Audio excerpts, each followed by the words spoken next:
In today's class, let us learn to mark the important mountain ranges, plateaus, and some peaks of India from Lesson 1 Geography of Class 10.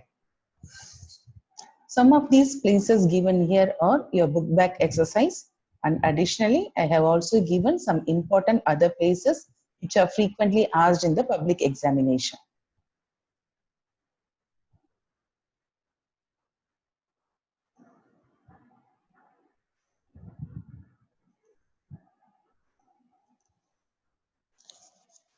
The first mountain range is Karakoram Range.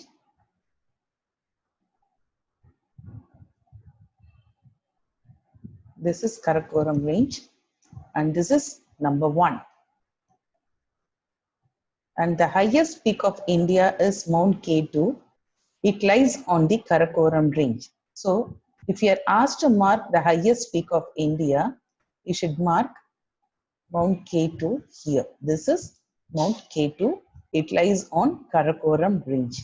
And the second one is Ladakh. And Ladakh lies to the south of Karakoram Range.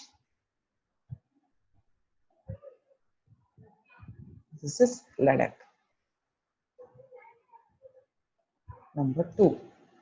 And to the south of Ladakh Range, you have Saskar. And this is number 3. So, first one is Karakoram, and on the Karakoram Range, you have Mount K2 here. This is Mount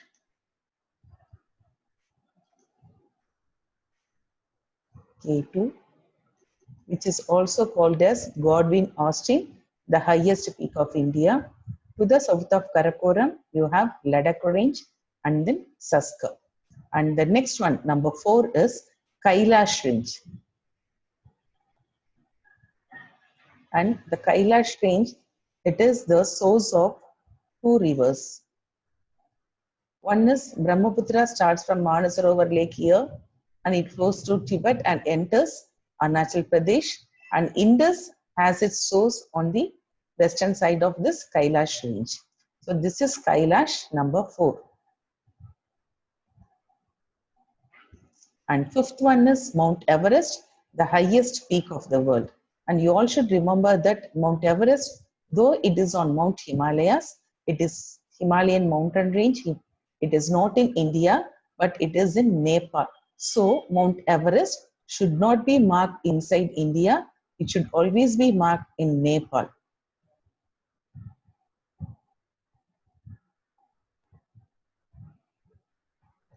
This is Mount Everest, number 5.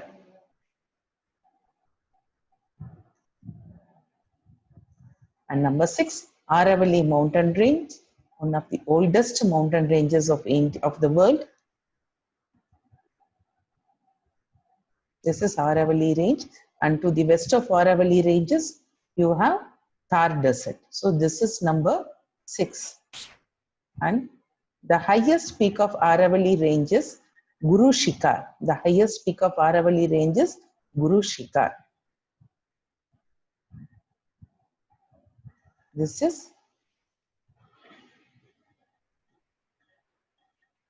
Guru Shikhar, number 7. And you have Western Ghats. And we all know that Western Ghats, here you have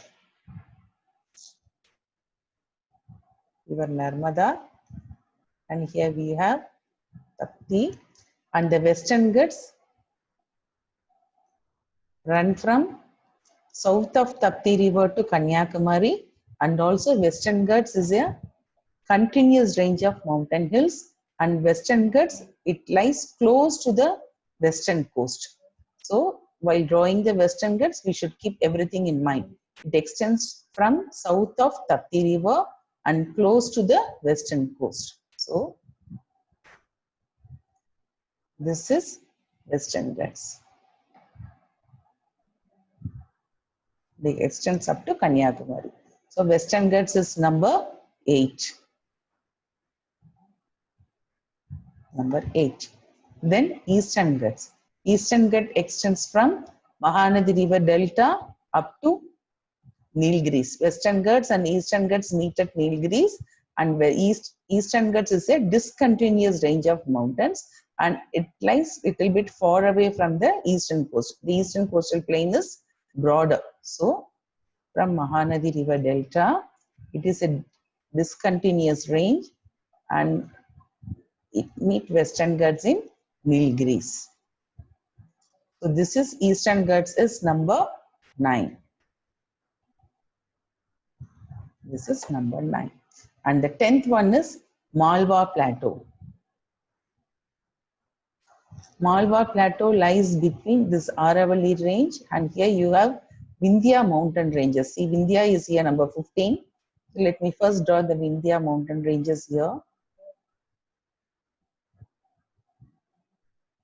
This is Vindhya, number 15.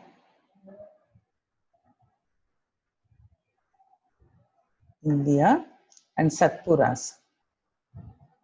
This is Satpuras, number 16. Now let us draw Malwa Plateau. So this is Malwa Plateau. Malwa Plateau, the number is number 10. And next comes Chota Nagpur Plateau. This is Chota Nagpur Plateau, number 11.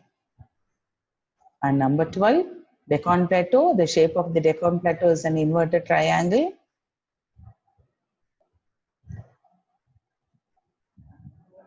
This is the Deccan Plateau, and this is number 12. And number 13, Nilgiris. Nilgiris is the meeting place of Western Ghats and Eastern Ghats. And this is Nilgiris. And very close to Nilgiris only you have Doddabetta. So even if you are asked to mark Doddabetta, you can mark the very same place here. They are very close, they lie very close to each other. This is number 13, the meeting place of Eastern Ghats and Western Ghats. And Anaimudi, it is in Kerala, the highest peak of Western Ghats and highest peak of South India. Doddabetta is the highest peak of Tamil Nadu, whereas Anaimudi is the highest peak of Western Ghats and South India. It is here.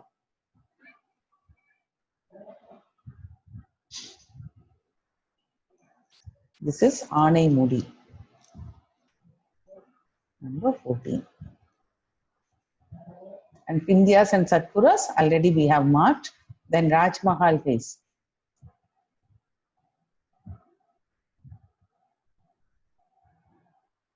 This is Rajmahal Hills, number 17. And this Chota Nagpur Plateau, actually, it discontinues here and extends here as Shillong Plateau. It extends in this area as Shillong Plateau. And one more important thing, if you are asked to draw Pamir Knot, we should mark Pamir Knot here. This is Pamirs.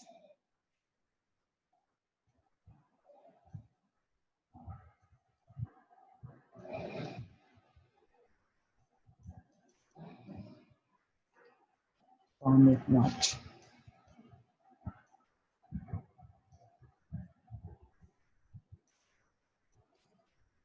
In the next class, let us learn to mark the important coastal plains of India and also important rivers of India.